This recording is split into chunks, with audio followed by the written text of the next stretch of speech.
오늘은 시편 95편의 말씀을 통해서 함께 은혜를 나누고자 합니다. 이 시편 95편부터 시편 100편까지의 6편의 시편을 신정시라고 말하는데요. 특별히 95편은 예배 감사시입니다. 하나님에 대한 감사를 고백하는 노래인데 이스라엘 민족이 하나님 앞에 예배할 때 올려드렸던 고백의 시편입니다. 이 시편을 통해서 저와 여러분의 감사가 회복되는 역사가 일어나기를 축복합니다. 오늘 이 시편 95편은 1절부터 11절까지 내용 가운데 7절까지의 내용은 하나님의 무엇을 감사해야 하는가 하는 감사해야 할 이유를 고백하고 있고요. 8절부터 11절까지의 내용은 그들의 역사를 통해서 하나님과의 관계가 어떻게 우리와 이루어지는가를 고백하는 내용입니다. 이 시편 한 절 한 절을 통해서 저와 여러분의 고백이 있기를 축복합니다. 95편 1절에 오라 우리가 여호와께 노래하며 우리의 구원의 반석을 향하여 즐거이 외치라. 이 시편의 기자의 고백은요. 하나님께 노래해야 할 이유를 그는 구원의 반석이기 때문에 하나님을 즐거이 찬양하랍니다. 구원의 반석이 뭡니까? 반석은 큰 바위를 말합니다. 기초를 말합니다. 토대를 말합니다. 하나님께서 우리의 기초가 되어주시고 우리의 토대가 되어주신다 그 말이죠. 우리가 예수 그리스도는 우리의 반석이라고 말하지 않습니까? 그 믿음의 고백 위에 교회가 세워지고 그 믿음의 고백 위에 우리의 신앙이 세워지는 것입니다. 기초가 온전하지 못하면요 무너집니다. 그래서 우리의 믿음이 견고해야 하려면 예수 그리스도 위에 세워져야 하는 것처럼 이스라엘 민족의 고백은 하나님은 우리의 구원의 반석이라 하나님만이 우리를 구원할 수 있습니다. 그걸 노래하고 있는 겁니다. 그러면서 2절에 우리가 감사함으로 그 앞에 나가며 시를 지어 즐거이 그를 노래하자. 하나님께 감사하고 하나님께 노래해야 할 이유는 그분은 창조주이기 때문에 그렇습니다. 우리가 하나님에 대해 찬양하고 고백하는 것은 무엇 때문에가 아니라 어떤 조건 때문에 우리가 하나님을 찬양하는 게 아니라 그분은 찬양 받으시기에 합당하신 분이십니다. 그분은 창조주이기 때문에 그렇습니다. 3절에 여호와는 크신 하나님이시오 모든 신들보다 크신 왕이시기 때문이라. 그분은 하나님이시고 그분은 왕이기 때문에 그분을 높이고 찬양해야 한다 그 말이죠. 우리가 어떤 조건을 통해서 찬양하고 어떤 조건을 통해서 높이면요. 그 조건이 없어지면 그분을 찬양할 이유도 소멸되는 것입니다. 그런데 하나님은 우리가 어떤 조건으로 찬양하는 게 아닙니다. 그분은 창조주이기 때문에 당위성을 가지고 있습니다. 우리는 그분의 피조물입니다. 그래서 그분을 높이고 찬양해야 할 당위성을 우리에게 있는 것입니다. 그분은 크신 하나님이십니다. 그분은 우리의 왕이 되십니다. 4절에 땅의 깊은 곳이 그의 손안에 있으며 산들이 높은 곳도 그의 것이로다. 5절에 바다도 그의 것이라 그가 만드셨고 육지도 그의 손이 지으셨도다. 땅도 산들도 바다도 육지도 온 자연 만물이 하나님의 손이 닿지 않는 것이 없다 그 말이죠. 깊은 바닷속이라고 하나님 모르시는 것도 아니고요. 높은 산이라고 하나님이 관심 없는 것도 아니고요. 또 세상의 모든 것들이 숨겨져 있는 것이 없다 그 말이죠. 하나님의 편에서는. 하나님은 모든 것을 아시고 모든 것을 다스리고 계시는 것입니다. 그것을 노래한다는 것. 이것이 참된 피조물의 고백입니다. 우리가 내 지식으로 내 능력으로 하나님을 평가하게 되면 우리가 인간처럼 하나님을 이해하기가 쉽습니다. 그것은 어리석은 것입니다. 우리가 자연 만물을 통해서요. 그 창조의 하나님의 그 손길을 우리가 느낀다는 것은 참으로 지혜로운 것입니다. 그래서 자연을 통해서 어떤 사람들은 하나님을 발견하는 사람이 있고요. 자연을 아무리 봐도 그 창조주에 대해서 의미를 깨닫지 못하는 사람도 있습니다. 무엇의 차이일까요? 알고 모름의 차이가 아닙니다. 이것은요 하나님의 은혜입니다. 우리가 하나님의 은혜 없이는 하나님을 하나님 아버지로 고백할 수 없는 것입니다. 바로 저와 여러분이 그 은혜를 덧입은 사람입니다. 이 시편 기자도 하나님의 은혜 속에서 하나님의 창조되심을 하나님의 창조자 되심을 고백하고 있는 것입니다. 6절에 오라 우리가 굽혀 경배하며 우리를 지으신 여호와 앞에 무릎을 꿇자. 그는 하나님을 찬양할 뿐만 아니라 자기 자신이 하나님 앞에 무릎을 꿇고 하나님께 경배하는 겁니다. 우리 인간이 가장 경외하고 높은 자에게 경의를 표하는 모습이요. 무릎을 꿇고 납작 엎드리는 것입니다. 이 6절이 바로 그겁니다. 오라 우리가 굽혀 경배하며 그 하나님을 창조자 하나님을 높이며 우리를 지으신 여호와 앞에 무릎을 꿇자 낮추자 그 말이죠. 그래서 우리가 하나님의 은혜는 우리가 겸손함을 통해서 하나님의 은혜를 입게 됩니다. 우리가 교만하면 결코 하나님의 은혜가 우리에게 떠납니다. 겸손하고 낮아지고 우리의 연약함 부족함을 고백할 때 하나님의 능력을 우리가 경험하게 되는 것입니다. 시편 기자는 지금 하나님을 높이고 있습니다. 자신의 모습을 낮추면서 하나님을 높이는 것입니다. 그래서 하나님 앞에 무릎을 꿇자고 말합니다. 7절에 그는 우리의 하나님이시오 우리는 그가 지으신 백성이며 그의 손이 돌보시는 양이기 때문이라 너희가 오늘 그의 음성을 듣거든. 하나님은 우리와 어떤 관계냐면 하나님은 우리의 주인이시고 우리는 그의 백성이라 그 말이죠. 그 다음에 하나님은 목자이시고 우리는 양이라 그 말이죠. 양의 특징이 있는데요. 양은 방향 감각이 없습니다. 양은요 시력이 굉장히 약하다고 말합니다. 그래서 앞에 있는 양이 가는 그 뒷모습을 보고 따라간답니다. 또 양은요 털이 나면 진흙이 묻어서 자기 몸을 제대로 가누지 못한답니다. 또 양은 어리석기 그지없어서요 추울 때는 서로 떨어진답니다. 더울 때는 서로 붙는답니다. 그러니까 반대죠. 이처럼 양은 누구의 손길에 도움이 없이는 살아갈 수 없는 아주 연약한 동물의 대표적인 동물이 양입니다.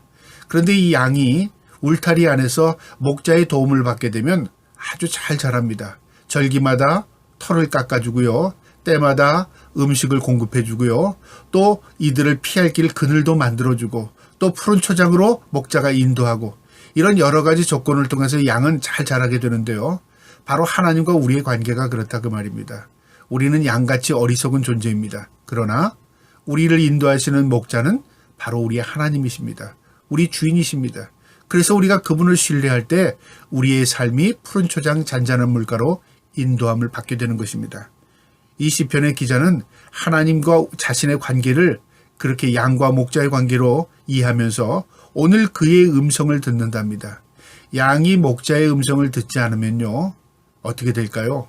아마 이리의 공격을 받기 쉬울 겁니다. 양에게 소리를 지르는 이 목자의 음성을 듣고 그 목자를 따라 나설 때에 양은 온전한 삶을 살 수 있는 것입니다. 우리의 삶도 마찬가지입니다. 우리가 하나님의 말씀을 따라 사는 것은요. 우리의 주인 되신 목자를 따르는 것입니다. 그래서 말씀대로 살아라. 그건 뭐냐면 우리의 주인을 따르라 그 말입니다. 8절에요. 너희는 브리바에서와 같이 또 광야의 마사에서 지냈던 날과 같이 너희 마음을 완악하게 하지 말지어다. 이 말은 이스라엘 민족 자기 조상들의 어리석음을 지금 역사적인 증거를 통해서 우리는 그렇게 살지 말자는 겁니다. 여기 무리바라는 말은요. 히브리 말로 다툼이란 말입니다. 이게 상징적인 지형의 이름이 됐는데요. 어떤 곳이냐면 이스라엘 민족이 하나님의 은혜로 모세를 통해서 출애굽하게 됩니다. 그리고 가나안 땅에 들어가기 여정에 광야에서 40년을 지내게 되는데요. 이 광야 생활 초반기에 그들이 광야에서 메마른 이 땅에서요. 물이 없어서 가랄 때 뭐라고 이 하나님을 원망하고 지도자 모세를 원망했습니다. 우리를 죽게 하려고 입구까지 메마른 땅까지 우리를 인도했느냐? 그러면서 하나님을 원망하고 그리고 모세를 원망했습니다. 하나님께서 모세에게 명령해서요. 반석을 치라고 말했습니다. 그런데 이 반석이 바위에서 물이 솟아난 겁니다. 이 출애굽기 17장 5절 6절에 그날 내용이 있어요. 그러니까 이스라엘 민족은 뭐뭐한 바지 현실만 바라본 겁니다. 그들을 내려다보고 그들을 인도하시는 하나님을 보지 못한 거죠.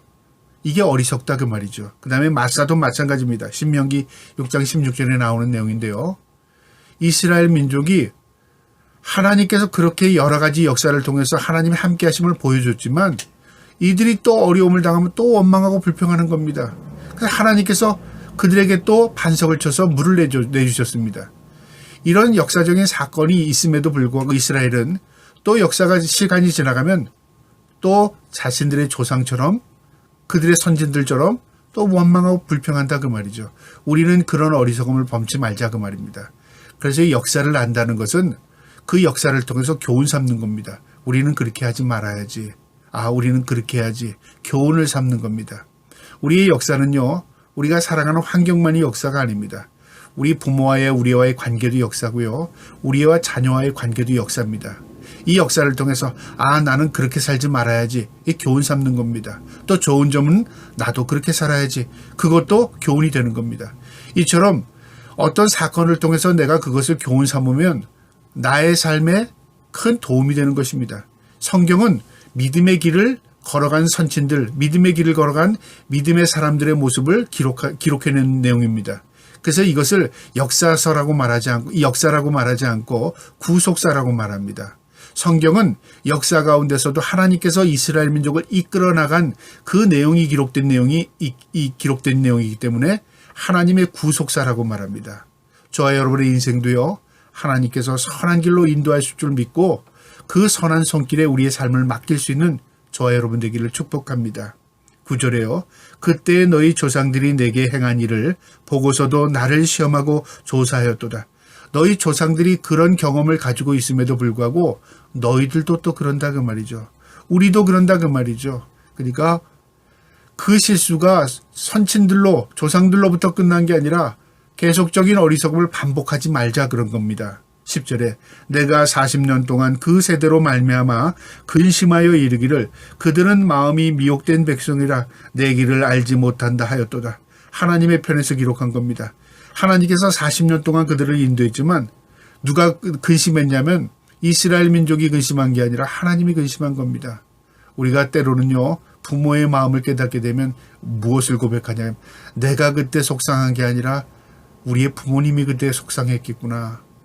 내가 그때 힘든 게 아니라 그걸 지켜보는 부모님이 힘들었겠구나. 그걸 깨닫는 것처럼요. 하나님께서 우리의 삶을 통해서 하나님의 마음을 아프게 하는 것들이 참 많습니다. 우리는 어리석어서 우리 습관대로 살아갑니다. 우리는 우둔해서 죄악 가운데 살아갑니다.